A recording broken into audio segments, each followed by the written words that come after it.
hard to breathe, but that's alright. Hush. पहला question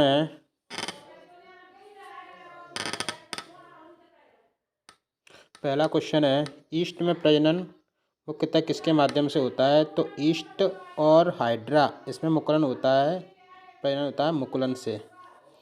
east और hydra, इसमें जो प्रजनन होता है मुकुलन से। बहुत ज़रूरी क्वेश्चन है, इम्पोर्टेंट क्वेश्चन है। दूसरा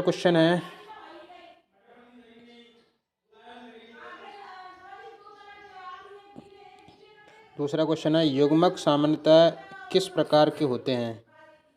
तो युग्मक होते हैं कैसे? हैप्लॉइड। युग्मक कहते हैं हैप्लॉइड। हैप्लॉइड का मतलब ये होता है कि इसमें ऐसे युग्मक होते हैं तो ये तो या तो इसमें एक्स होता है या वाई होता है, दोनों क्या है, कभी नहीं होते। तो युग्मक ज़्यादातर एन होता है,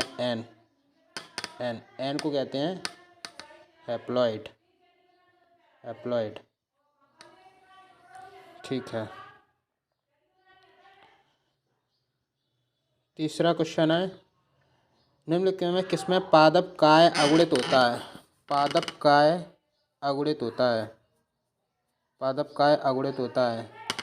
तो अगुणित होता है, और क्या पादप काय, इसका मतलब होता है कि किसमें जो पौधे का जो शरीर है यानी बॉडी है कैसी होती है? अगुणित। तो शैवाल की भी होती है, कवक की भी होती है, ब्रायोफाइट की होती है, यानी इनमें से सभी। सारे आंसर हो जाएंगे इनमें से सभी। फिर से देखते हैं अगला क्वेश्चन। अदरक में कायिक प्रवर्धन किसके द्वारा होता है? अदरक में जो कायिक प्रवर्धन है किसके द्वारा होता है? तो कायिक का मतलब है कि उसकी जो बॉडी है उसके द्वारा नया जीव है वो उत्पन्न हो जाए बॉडी के द्वारा। तो इसमें आंसर हो जाएगा राइजोम, क्योंकि अदरक तने के द्वारा प्रजनन करता है, और जो तने के द्वारा प्रजनन करता है उसको कहते हैं राइजोम। तो आंसर हो जाएगा राइजोम। ठीक है। अगला क्वेश्चन है, कंद किसका रूपांतरण है? तो कंद ये रहते हैं जड़ों के रूपांतरण, यानी जो जिस जड़ में जो भोजन है वो स्टोर होता है, भोजन स्टोर होता है जड़ में, तो उसको कहते हैं कंद। जैसे शकरकंद, उसको कहते हैं कंद। ठीक है। अगला क्वेश्चन है, काजू निम्नलिखित में से किसका फल है? तो काजू बेसिकली कैस्यू नट कहते हैं उसको, तो काजू है नट। नेक्स्ट क्वेश्चन, नेम्यूल्स निर्माण किस में होता है? तो जेम्यूल्स होना चाहिए वैसे। तो जेम्यूल्स का निर्माण होता है, ये नेम्यूल्स नहीं होना चाहिए, ये होना चाहिए जेम्यूल्स। जेम्यूल्स का निर्माण होता है स्पंज में, स्पंज यानी पोरीफेरा में। इस तरह से भी क्वेश्चन आ सकता है कि जेम्यूल्स का निर्माण किस में होता है? पोरीफेरा में या स्पंज में? स्पंज नामक जंतुओं में होता है। अगला क्वेश्चन है, 124 शुक्राणुओं के निर्माण में कितने अर्धसूत्री विभाजन की आवश्यकता होती है? तो 124 के लिए कितने होंगे? 31। क्यों? क्योंकि एक अर्धसूत्री विभाजन से, जैसे हमने एक क्वेश्चन में देखा था, 4 शुक्राणु बनते हैं, उसमें 4 शुक्राणु बनते हैं, 1 से 4, यानी एक अर्धसूत्री विभाजन से 4 शुक्राणु बनते हैं। तो आंसर हो जाएगा इसका 31 चौक 124। ठीक है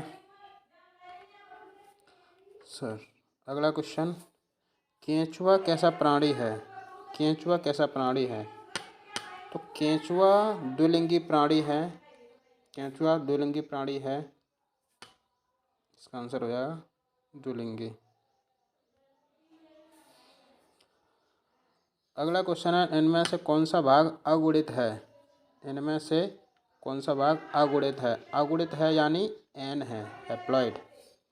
और इसमें देखा जाए तो अंडाशय 2n होता है, डिप्लॉइड होता है। परागकोश भी 2n होता है। और पराग यानी पराग कण की बात हो रही है, तो ये होता है n यानी हैप्लॉइड। जाइगोट भी आपको पता है 2n यानी डिप्लॉइड होता है, तो इसका आंसर हो जाएगा पराग यानी परागकण। ठीक है। अगला क्वेश्चन है, बंगाल का आतंक किसको कहा जाता है? बंगाल का आतंक किसको कहा जाता है? तो इसको कहते हैं जलकुंभी यानी इकोर्निया को। इसको बंगाल का आतंक कहा जाता है क्योंकि यह बहुत ही कम समय में पूरे जल में फैल जाता है। इसको कहते हैं जलकुंभी। अगला क्वेश्चन है, इनमें से कौन ठहरे हुए पानी में उगकर ऑक्सीजन खींच लेता है? ठहरे हुए पानी में उगकर ऑक्सीजन खींच लेता है, तो ऑक्सीजन खींच लेता है या बंगाल का आतंक है, वो एक ही बात है, जलकुंभी इसका आंसर हो जाएगा।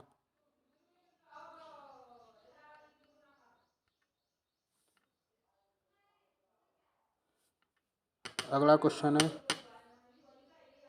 जब नर और मादा युग्मक में युग्मन होता है तो यह क्या होता है? तो इससे बनता है क्या? अच्छा, नर और मादा युग्मक यानी इसमें 2 जनक की आवश्यकता है, और 2 जनक की जो आवश्यकता होती है किसमें? युग्मनज में, मतलब उससे युग्मनज बनता है। और ये किसमें होता है? लैंगिक जनन में।